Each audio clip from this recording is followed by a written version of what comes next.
Yesterday, I got kicked out of a skate spot by a 45-year-old man driving a Toyota MR2 Spider with a cockatoo on his shoulder while his breath smelled of alcohol. He pulled up to the parking lot and did the usual fist shaking. You guys can't skate here, and blah, blah, blah. I've told you before. And one of my friends was like, wow, that's a cool bird. And I was like, when did he tell us we couldn't skate here? Because I've been skating in different cities for the last month and a half now, and I don't recall that. And he starts storming over, and he's like, "Oh, well, you know what I meant, blah blah blah." And it was apparent at this point that something wasn't right about the guy, but I wasn't close enough to him to actually smell the alcohol. My friend was, but he didn't tell me until after the guy left that the dude was clearly drunk.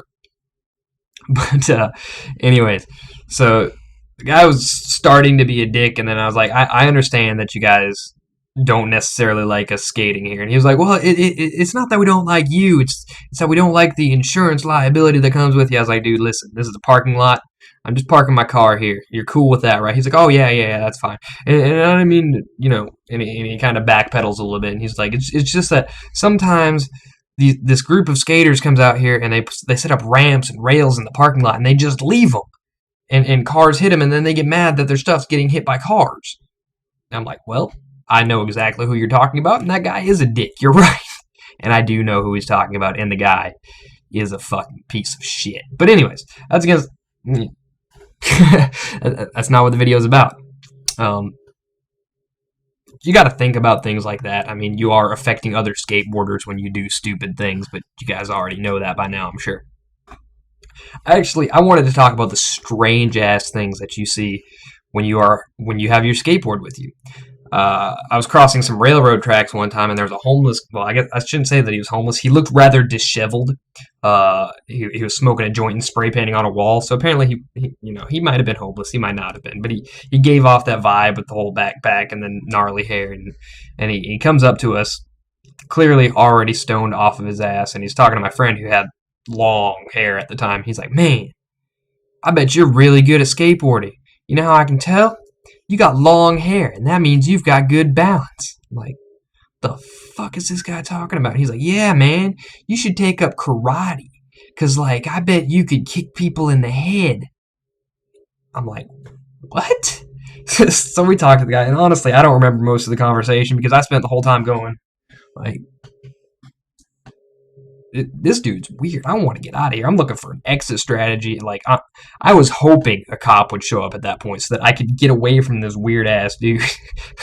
Like, just nothing about the situation was not sketchy. We're on the wrong side of town. Dude spray painting a wall while smoking a joint in broad daylight, talking to the kids. I was probably 16, 17 at the time. I was driving, so I wasn't under 16, but I guess I would have had to have been at least 17 at the time.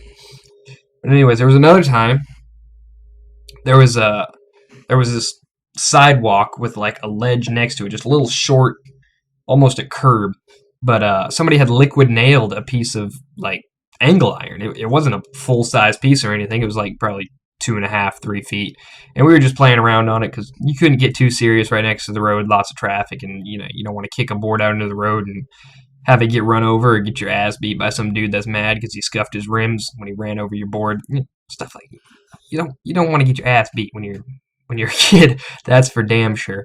I could probably talk my way out of it now, but back then I just would have yelled at the guy and he would have beat my ass. So just try to avoid it. But anyways, old dude pulls up in this beat up ass truck and he comes over to us. I'm like, yeah, we know, we gotta go. He's like, no, I'm gonna go get my lawn chair and I want to watch you guys skate for a little while. Do something impressive. Wasn't very good at skating. Wasn't a very good spot, but the dude wanted to sit there and watch us skate. So he watched us for a little while. And we sat down on the curb and started talking. He came over and started talking to us and he told us all about how, like, his senior year of high school, we were not far from the high school at all, but he had been... It's an older black gentleman. It does kind of matter, just not really matter, So he had that southern, old school black dialect, and it's interesting to talk to people with odd dialects for some reason. And it's fun for me. I met a dude from Louisiana a couple weeks ago, and it was the funniest shit I've ever... Like, dude was smart as hell, but you couldn't take him seriously because he sounded like the dudes from Swamp People. But anyways,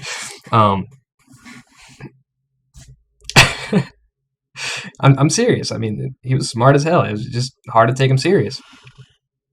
So the guy starts telling us about like his last week as a senior in high school. He's like, "You guys need to try really hard in school. I messed up in school, but like it was really easy back then. I could have done a lot better." He goes, "My last week of my senior year, our entire class skipped school to go see Jimi Hendrix play in concert. It was the best day of my life. Best thing I've ever done. We walked into that place with joints in hand. I'm like, man, why do these people always want to talk to me about joints and shit?"